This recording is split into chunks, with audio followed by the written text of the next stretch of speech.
Maimonides, the Rambam. Moses Maimonides, this is in parentheses, Moses Ben Maimon, known in rabbinical literature as Rambam, from the acronym Rabbi Moses Ben Maimon, from 1135 to 1204. A rabbinic authority, codifier, philosopher, and royal physician. The most illustrious figure in Judaism in the post-talmudic era, regarded by many of the greatest Jewish philosopher of the Middle Ages, and one of the greatest of all time. He was successful in bringing four cultures, Greco-Roman, Arab, Jewish, and Western, together in one person, and in doing so remains one of the most influential religious philosophers of the intellectual world. His teaching influences other faiths as well as Jews. However, it is his commentary on Jewish texts that mark him out as one of the most influential and important Jews in history. He wrote 3 major essays on Jewish law, the most famous being The Guide for the Perplexed, and each of them is still regarded as hugely important in Jewish philosophy. This monumental work laid the foundation for all subsequent Jewish philosophic inquiry known as Chakirah, and stimulated centuries of philosophical Jewish writing. His large 14 volumes work, Mishneh Torah, to date holds canonical authority in regard of a codification of Talmudic law. That was from the Jewish Virtual Library on the internet, The Famous People, and the BBC. Rambam says in chapter 12, paragraph 2 of the laws concerning King Moshiach, our sages taught there will be no difference between the current age and the era of Moshiach except our emancipation from subjugation to the Gentile kingdoms. The simple meaning of the words of the prophets appears to imply that the war of Gog and Magog will take place at the beginning of the Messianic age.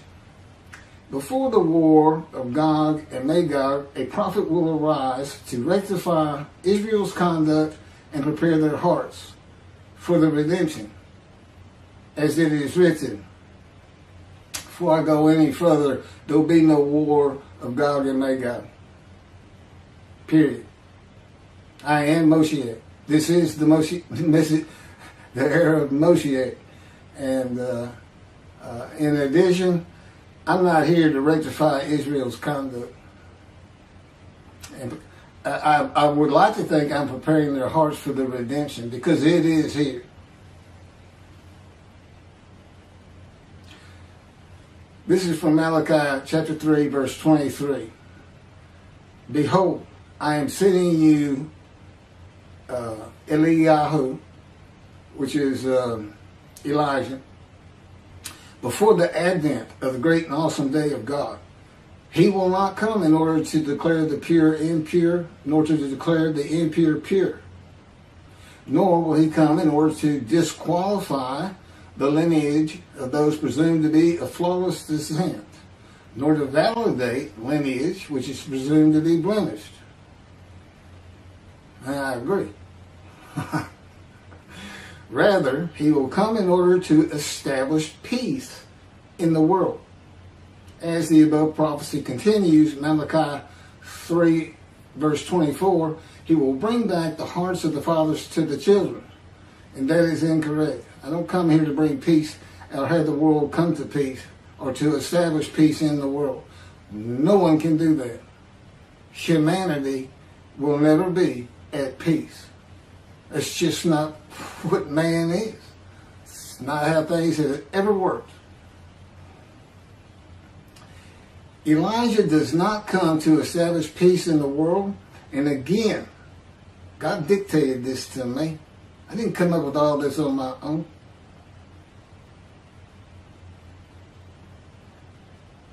From the book Isaiah 53, In the Day of the Lord. Elijah does not come to establish peace in the world, but to make the many righteous by his knowledge in reconciling the sons to the Father and the fathers to the sons of the family members, one to another, of the Jewish people, by having them be mindful of the teachings God gave Moses at Order and to the practice of Judaism. Okay, be mindful. That's an amendment to the first, the covenant between God and the Israelites given by Moses. It's just an amendment because they had to have strict compliance with 100% of the Israelites agreeing to it, that they would all abide by it.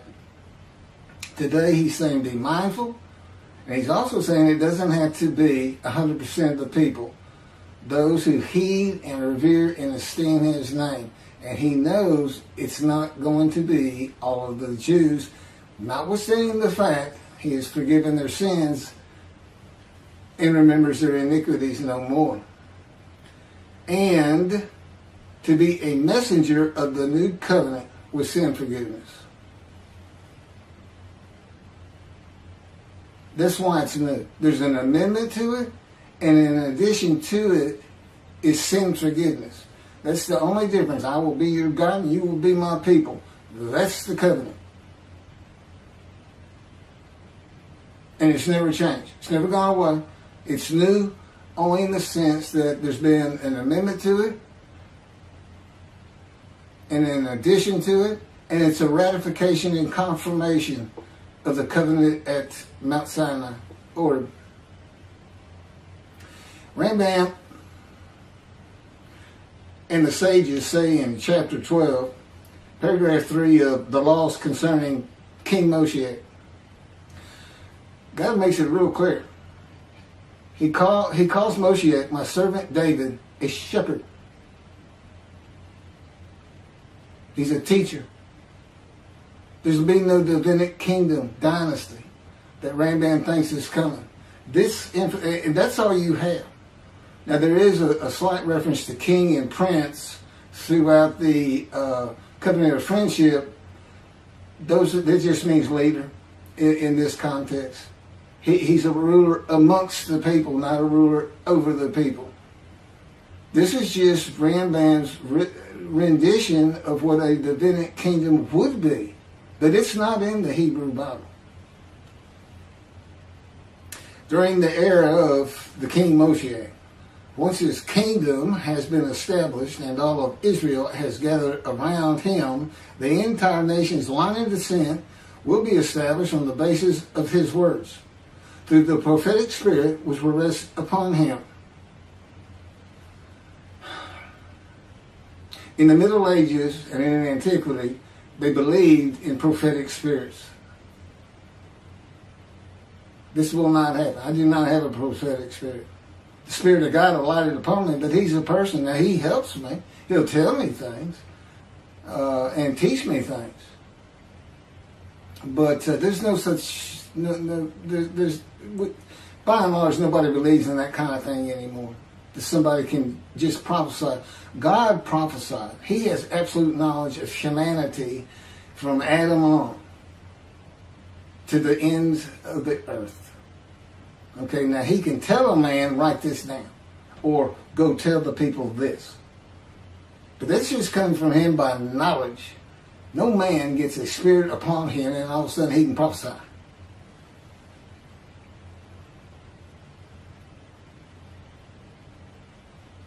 So no, the end-time nation's line of descent is not going to be established by anybody, including and not myself, and I am Moshiach, or God himself. So that's just not going to happen.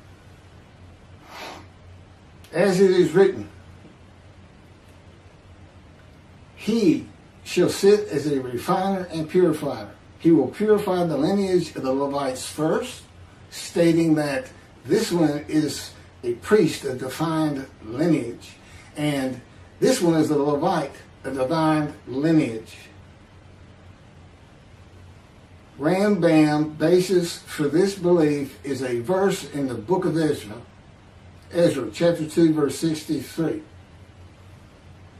The governor said to them, they shall not eat of the most holy things until a priest arises who will wear the Urim and the Thummim. From this verse, one can infer that the genealogy of those presumed to be of unquestioned priestly and Levitical lineage will be traced by means of the prophetic spirit, and those found to be of such lineage will be made known.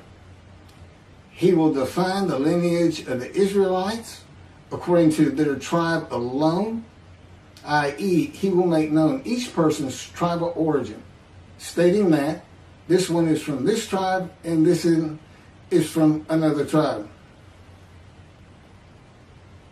It's not going to happen. And he's talking about Moshiach being the purifier.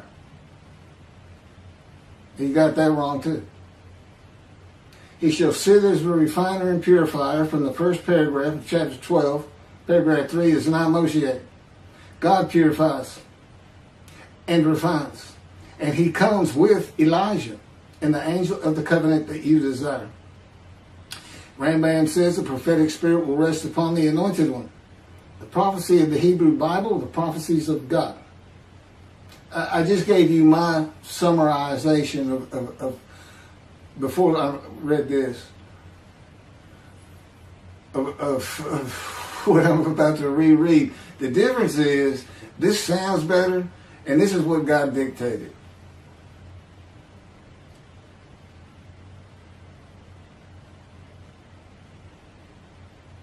The prophecy of the Hebrew Bible, the prophecies of God. David does not have a prophetic spirit. While prophetic spirits were a common belief in the ancient age and Middle Ages, that is not true for the age of reasoning and information. Isaiah chapter 11 verse 2 defines the attributes of the spirit that alights upon the anointed one as a spirit of wisdom and insight, a spirit of counsel and valor, a spirit of devotion and reverence for the Lord. There is nothing regarding a prophetic spirit. And even that, it's just what the Spirit of God lit upon me, and he has all these attributes, and they teach me, and they tell me as I speak to people how to do and how to be. But a spirit didn't just alight upon me in and of itself. And within God's spirit is God himself, his very presence, his mind. You know, it's a hard concept because Judaism's never taught it, but it's in Ezekiel. I don't recall the chapter and verse, but God told Ezekiel, get up upon your feet. Ezekiel says, at that very moment, a spirit entered into me, and I could hear God's words. Couldn't hear God's words until the spirit entered into him. Why? They had to be inside you. They had to be inside you. It's speaking to your mind. God doesn't have a mouth, a tongue. He can, within me, he can make me sense, perceive that this is where his presence is. And that is where the words are coming from. As though to my ear, even though it doesn't really seem like my ear, but it does seem like it's coming from over here, or over here, wherever he wants to do it. Spirit enters into you, and God is in his spirit. And this is Malachi chapter 3, verse 2 through 5. But who can endure the day of his coming? And who can hold out when he appears? for he is like a smelter's fire and like fuller's lye. He shall act like a smelter and purger of silver, and he shall purify the descendants of Levi and refine them like gold and silver, so they shall present offerings in righteousness. Then the offerings of Judah and Jerusalem shall be pleasing to the Lord, as in the days of yore, and in the years of old. But first I will step forward to contend against you, and I will act as a relentless accuser against those who have no fear of me. This is God, and not David or Elijah. It's God. And what does he say? I will act as a relentless accuser. He says when Moshiach is here, his servant David is here, he says, I'm going to have a reckoning and dismiss the shepherds of the flock, the rabbis. I'm going to have a reckoning and I dismiss them, primarily for teaching this Messianic era. Secondly, for ignoring his prophet. That would be me, shunned, despised, and held of no account. That's how they've been treating me for years now. God's been with me 13 years to prepare me for this, and that's how they treated me.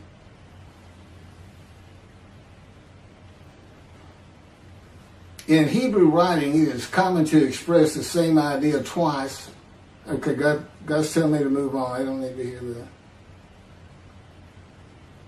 It just had to do with smelting and this and that. In Malachi 1 and 2, the priesthood has been defiled. They offered polluted offerings. They had turned from God and refused to listen to him, and they profaned God's covenant. They disregard God's ways. This is in quotes from Ezekiel chapter.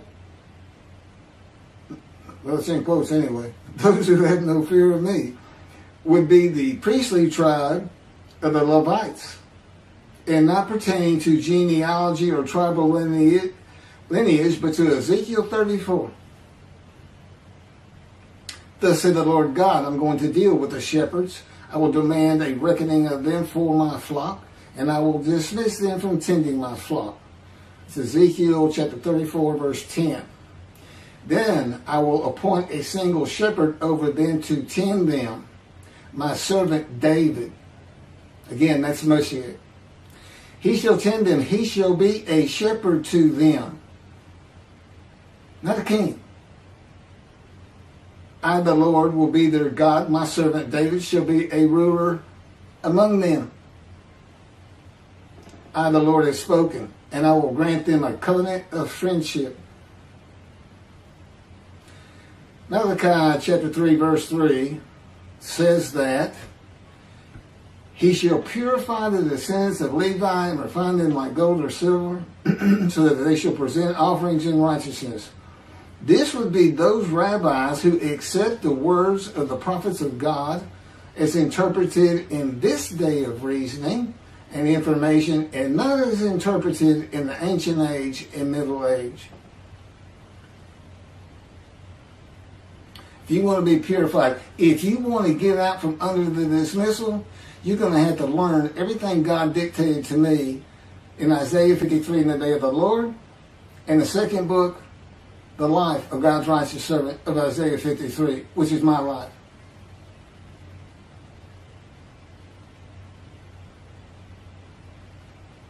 That'll purify you. That'll get you back on the scroll of remembrance so you can see the heaven God is creating. The name Israel shall endure. The era of redemption, restoration, and exaltation versus the day of the Lord, as found in the book. Rambam and the sages interpreted it as a prophecy that Moshiach, with a prophetic spirit, will determine the lineage of the priests and Levites from a verse in the book of Ezra. I've covered this. Anyway, the governor said to them, they shall not eat of the most holy things until a priest arrives who will wear the Urim and Thummim. This has nothing to do with genealogy of Levites today or purification and refining, or a prophetic spirit on Moshiach. This is not a prophecy of a high priest arising. And it is not Moshiach, but an answer to those that could not prove they were Levites when the verse is put into its proper context. This is Ezra chapter 2, verses 61 through 63. Of the sons of the priests, the sons of Habiah, the sons of Hakuz, the sons of Barzillai, who had married a daughter of Barzillai and had taken his name. These searched for their genealogical records, but they could not be found. So they were disqualified for the priesthood. The Teshachta ordered them not to eat of the most holy things until a priest with Urim and Thummim should appear. It was just a specific instance. In the Hebrew Bible, the Urim and Thummim are elements of the breastplate worn by the high priest attached to the ephod.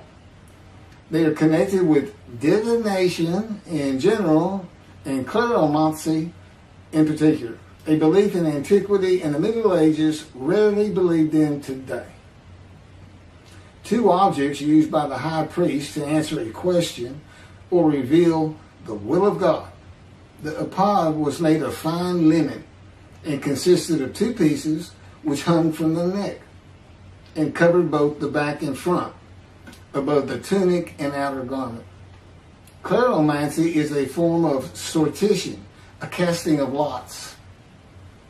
A casting of lots in which an outcome is determined by means that normally would be considered random, such as the rolling of dice, that are sometimes believed to reveal the will of God. Casting of lots, the will of God.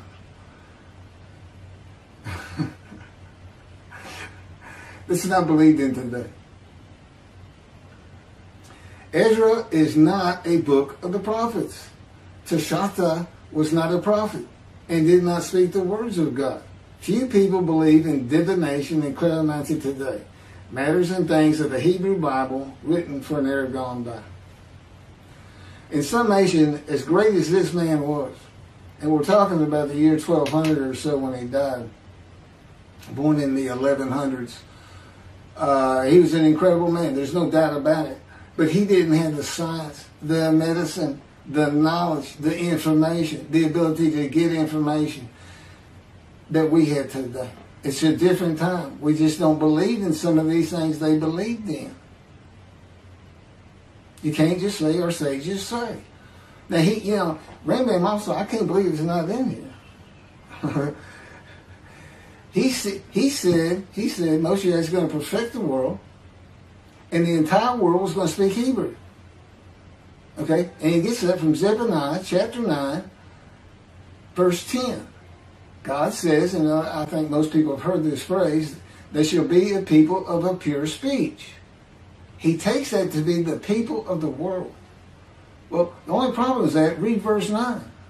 In verse 9, God talks about his anger against the world and how he would actually terminate it with fire. He's not talking about them. He's just talking about his people. The peoples are the Jewish people. And guess what? Today they are a people of pure speech in Israel. See, the only time an ancient language has been revived in the modern times, and that's Hebrew. That's their official language, along with Arabic in Israel. So it was a true prophecy of God. They should be a people pure speech, but he's only talking about the Jewish people. When he says the peoples, he's talking about his people. If he's talking about the people of the world, you know what he's going to say? The people of the world. His people. The Jews. Okay, well that's all I have on Rambam. Again, I'm surprised I don't have that. Thank you very much for listening.